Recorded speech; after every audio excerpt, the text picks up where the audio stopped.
صحیح بخاری باب نمبر 1 وحی کے آغاز کا بیان۔ حدیث نمبر 3۔ ام المومنین حضرت عائشہ رضی اللہ تعالی عنہا سے روایت ہے، انہوں نے فرمایا، رسول اللہ صلی اللہ علیہ وآلہ وسلم پر وحی کی ابتدا سچے خوابوں کی صورت میں ہوئی۔ آپ جو کچھ خواب میں دیکھتے وہ سپیدہ صبح کی طرح نمودار ہو جاتا۔ پھر آپ کو تنہائی محبوب ہو گئی، چنانچہ آپ غار حرا میں خلوت اختیار فرماتے اور کئی رات گھر تشریف لائے بغیر مصروف عبادت رہتے۔ آپ کھانے پینے کا سامان گھر سے لے جا کر وہاں چند روز گزارتے، پھر حضرت خدیجہ رضی اللہ تعالی عنہا کے پاس واپس آتے اور تقریباً اتنے ہی دنوں کے لیے پھر توشہ لے جاتے، یہاں تک کہ ایک روز جب کہ آپ غار حرا میں تھے، یکایک آپ کے پاس حق آ گیا اور ایک فرشتے نے آ کر آپ سے کہا، پڑھو۔ آپ نے فرمایا، میں پڑھا ہوا نہیں ہوں۔ آپ کا فرمان ہے۔ اس پر فرشتے نے مجھے پکڑ کر خوب بھینچا، یہاں تک کہ میری قوت برداشت جواب دینے لگی۔ پھر اس نے مجھے چھوڑ دیا اور کہا، پڑھو۔ میں نے کہا، میں تو پڑھا ہوا نہیں ہوں۔ اس نے دوبارہ مجھے پکڑ کر دبوچا، یہاں تک کہ میری قوت برداشت جواب دینے لگی۔ پھر چھوڑ کر کہا، پڑھو۔ میں نے پھر کہا، میں پڑھا ہوا نہیں ہوں۔ اس نے تیسری بار مجھے پکڑ کر بھینچا، پھر چھوڑ کر کہا، پڑھو اپنے رب کے نام سے جس نے پیدا کیا، جس نے انسان کو خون کے لوتھڑے سے پیدا کیا، پڑھو، اور تمہارا رب تو نہایت کریم ہے۔ پھر رسول اللہ صلی اللہ علیہ وآلہ وسلم ان آیات کو لے کر واپس آئے اور آپ کا دل خوف سے دھڑک رہا تھا، چنانچہ آپ اپنی بیوی حضرت خدیجہ بنت خویلد رضی اللہ تعالی عنہا کے پاس تشریف لائے اور فرمایا، مجھے چادر اڑا دو، مجھے چادر اڑا دو۔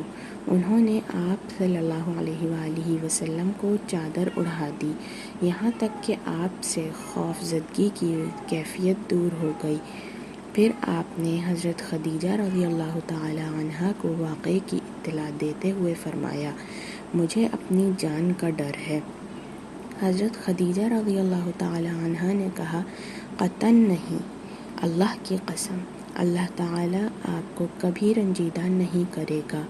آپ صلہ رحمی کرتے ہیں، درماندوں کا بوجھ اٹھاتے ہیں، فقیروں محتاجوں کو کما کر دیتے ہیں، مہمانوں کی میزبانی کرتے ہیں اور حق کے سلسلے میں پیش آنے والے مصائب میں مدد کرتے ہیں۔ پھر حضرت خدیجہ رضی اللہ تعالی عنہا رسول اللہ صلی اللہ علیہ وآلہ وسلم کو ساتھ لے کر اپنے چچا زاد بھائی ورقہ بن نوفل بن اسد بن عبد العزی کے پاس آئیں۔ ورقہ دور جہالت میں عیسائی ہو گئے تھے اور عبرانی زبان بھی لکھنا جانتے تھے، چنانچہ عبرانی زبان میں حسب توفیق الہی انجیل لکھتے تھے۔ اس وقت بہت بوڑھے اور نابینا ہو چکے تھے۔ ان سے حضرت خدیجہ رضی اللہ تعالی عنہا نے کہا، بھائی جان، اپنے بھتیجے کی بات سنیں۔ ورقہ نے پوچھا، بھتیجے کیا دیکھتے ہو؟ رسول اللہ صلی اللہ علیہ وآلہ وسلم نے جو کچھ دیکھا تھا بیان فرما دیا۔ اس پر ورقہ نے آپ صلی اللہ علیہ وآلہ وسلم سے کہا، یہ تو وہی ناموس وحی لانے والا فرشتہ ہے جسے اللہ تعالی نے حضرت موسیٰ علیہ السلام پر نازل فرمایا تھا۔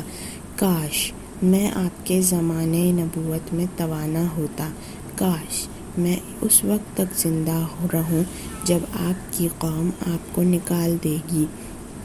رسول اللہ صلی اللہ علیہ وآلہ وسلم نے فرمایا، اچھا تو کیا وہ لوگ مجھے نکال دیں گے؟ ورقہ نے کہا، ہاں، جب بھی کوئی آدمی اس طرح کا پیغام لایا جیسا آپ لائے ہیں تو اس سے ضرور دشمنی کی گئی، اور اگر مجھے آپ کا زمانہ نصیب ہوا تو آپ کی بھرپور مدد کروں گا۔ اس کے بعد ورقہ جلد ہی فوت ہو گئے اور وحی رک گئی۔